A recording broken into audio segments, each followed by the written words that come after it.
Sidang ke-15 dugaan hoaks Dr. Haji Sahganda Nainggolan digelar Pengadilan Negeri Kota Depok Rabu 10 Maret 2021. Dalam persidangan, saksi ahli hukum tata negara Dr. Haji Margarito Kamis menjelaskan bahwa akan konyol bangsa ini jika warga negara tak boleh berpendapat, dan cuitan Sahganda merupakan pendapat serta bukan kebohongan. Kebebasan berpendapat dijamin oleh Konstitusi Negara Republik Indonesia. Kabar dari kami, Agusto Sulistyo mengabarkan. Bisa ceritakan tadi ada saksi ahli dari hukum tata negara, Dr. Margarito Kamis. Jadi beliau melihat dari perspektif Undang-Undang Dasar, kemudian perspektif Undang-Undang HAM, dan juga dari Undang-Undang Penyampaian Pendapat. Ya, yang Undang-Undang 9 tahun 89 itu, ya kan? Ya itu. Menurut beliau apa yang disampaikan itu hanya pendapat yang konstitusional, pendapat-pendapat yang tidak ada perbuatan pidana, gitu. Ya.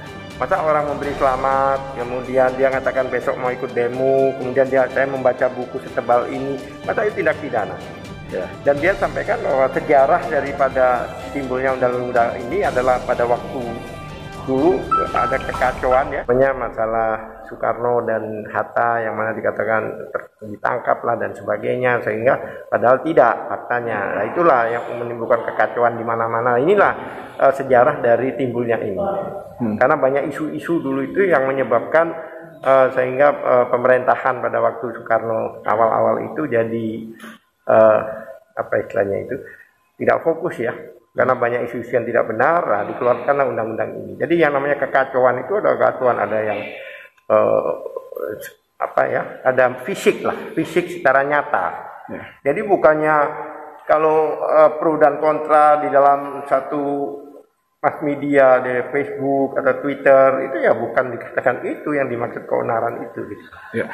Tadi dijelaskan oleh ahli hukum tata negara bahwa pernyataan Sahganda terkait dengan oligarki kemudian cukong itu tidak bisa disalahkan kalau misalnya mau dipaksakan juga karena dia mengutip dari salah satu pejabat. Iya, berkali-kali saya katakan bahwa itu kan dia hanya mengulangi apa yang diucapkan oleh Menteri Menko Polhukam yaitu Bapak Mahfud MD menyatakan bahwa 92%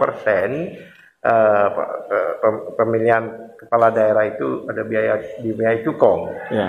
Sehingga dia mengutip kembali bahwa dikatakan bahwa cukong itu adalah oligarki, yaitu orang yang mempengaruhi dan mengontrol jalannya suatu.